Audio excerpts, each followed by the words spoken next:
Live on the phone lines, I'd like to welcome my good buddy Eddie Money. Eddie, thanks for coming tonight on our tribute to Bill. My pleasure, Dave. It's great to be on the air with you. How you doing, man? I'm doing fantastic. That's good. Can you tell us about your days in training to be a police officer? Because you used to be in our area of the woods. You used to be in New York, of course.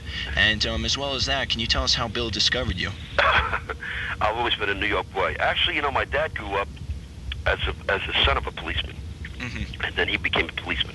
I think everybody in New York's a very blue-collar town. If your father's a painter, your son's a painter.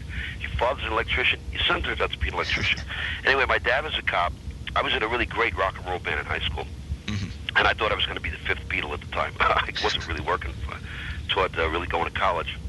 And I basically went on the police department to make my dad happy.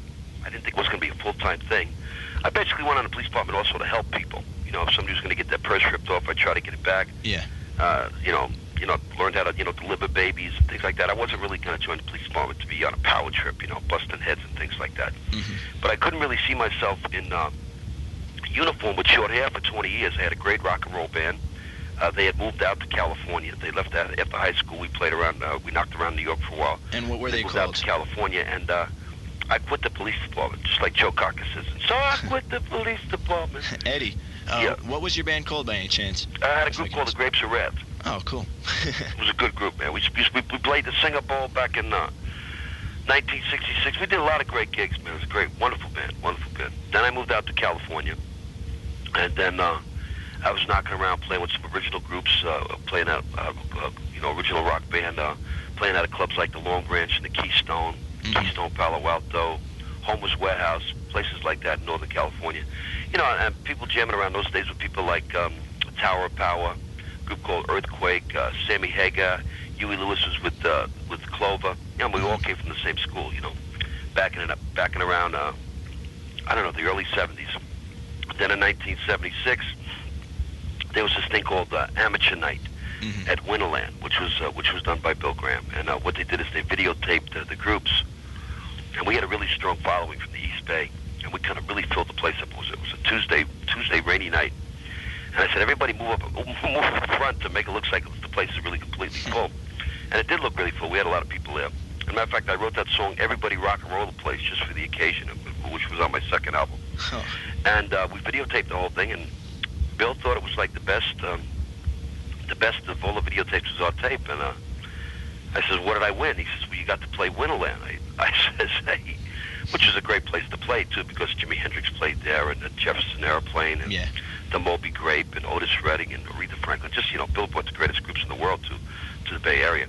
Mm-hmm. I says, hey, have you ever seen this place with the lights on, man? It's a dump, man. I need a record deal. And I had written 2 Tickets to Paradise, Baby Hold On, Want to Be a Rock and Roll Star, Save a Little Room in Your Heart for Me.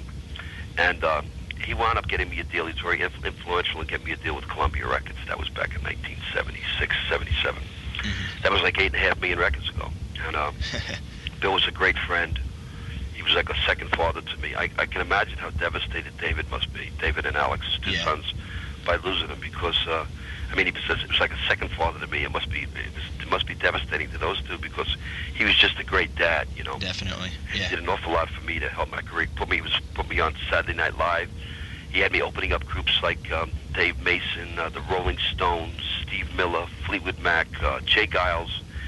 And he turned me into a real professional, He always taught me that the audience should always come first, and told me about how Jim Morrison used to mess up and never really give his audience what they deserved. And he taught me how to do shows straight, and he was a wonderful man. Well, Eddie, we both know one thing, and that was Bill knew who was going to be good and who wasn't.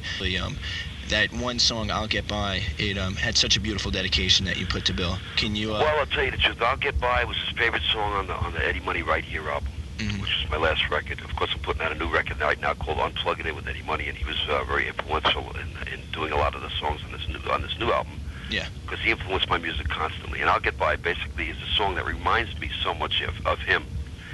And I dedicated the video to him because just when he died on a Friday night, and we were scheduled to shoot the video on a Monday. Mm-hmm. And it was really a hard video to shoot because it was really, really difficult, because I was very close to Bill, and I still miss him so much. But the song reminds me of him, too. A note you left behind where you're trying to become... if you substituted the woman sense for a really close friend, somebody like a father, or somebody like Bill, the song definitely reminds me so much of him, and it just works. All the lyrical content in it just relates so much to my relationship with Bill. Really, that was great. Well, I loved the man. He was the greatest. He did so much for like rock and roll. He did so much for Amnesty International. He did so much for Live Aid. He did every time. As a matter of fact, right before he died, everybody, there was like 4,000 people devastated by a huge fire in the Oakland Hills. He was just getting ready to do a benefit for the people that lost their homes in the Oakland Hills. It's like one thing about Bill Graham, he was the kind of promoter that always gave back to the public. You know, he always gave things back. You know, he never did it for the money. He just did it because he loved it, and that's why we loved him. Yeah. Listen, you could talk to people at the Carnegie Deli. You could run into cab drivers all over New York City. You could run into people all over the world that knew Bill. That Bill always had the time to talk to anybody interested in what he was doing. You know, he was he was a poor kid, a poor New York kid. He was originally a Russian Jew that survived the Holocaust. Yeah. I mean, he had really been through it all, and he was just he demanded the respect that he got, and he was the first one to really put people on the map. I mean, he had me opening up the Rolling Stones back in like 1979. I mean, the guy was just incredible. And of course, I let him down a couple of times because I'm Eddie Money. I'm the man with no control, but we always had a good rapport with each other, and he was really great. Definitely. Now, Eddie, everybody has a Bill Graham story. I have a Bill Graham story. I'm sure you have some way where a moment in life where you'll always remember Bill. There was something. Well, we did Saturday Night Live. He was a nervous wreck. We did Baby Hold On and 2 Tickets to Paradise. And he wanted me to my hair was really kind of long and straggly, and he wanted me to get this haircut. And God, I said, if he really wanted me to get this haircut, I'll get the haircut, because I wasn't going to get my hair. He just wanted me to get my hair styled. And it cost him, $600 for this haircut. I couldn't believe it. It was like unbelievable. And then when the lady, right before the show, the lady wanted to blow dry it for $150. I told her to get lost. We both laughed about that. But right before the show, we did the show on St. Patrick's Day. And Bill was really he was like a Jewish mother. He was worried that I was going to get too high and I wasn't going to do the show straight and everything else like that. Of course, I laughed about it because I was planning on doing a great job on the show. And I lost him in the St. Patrick's Day parade, and he flipped he completely flipped out. And after the show, he was so happy, he let me use the limousine to take back to the hotel. And I disappeared with him. I disappeared with the limousine and the driver for 3 days. He was a little ticked off then, but, we had a great time. I mean, Bill and I could give you a million stories. Or there was a time that we played the US Festival, and it was like 105 degrees out there. And he was in control of the whole stage operation. And I said, Bill, why don't we give me some water for an encore, and then we could spray the crowd with the fire hoses. He thought that was a brilliant idea. And for once in my life, I was in charge of the whole operation. And he was standing there with the hose, and it was like all of a sudden what he would usually be telling me, I was telling him. And it was like, I said, and at the end of the show, I said, okay, Bill, give him the water right now. And for me to be running him into the ground on stage was really something, but that was a lot of fun, too. And, of course, he did the Last Waltz. Yeah, the Last Waltz. He had me cleaning up garbage in the balcony to see the show, but it was worth every bit. And then I got in trouble up there for opening a bar up, selling drinks on the side to everybody working. But, I've always been a little on the wild side. But Bill understood that, and he made me a great entertainer, or a good entertainer. And I dedicated the new record to Eddie Money Unplugged In. The whole record is dedicated to him, too.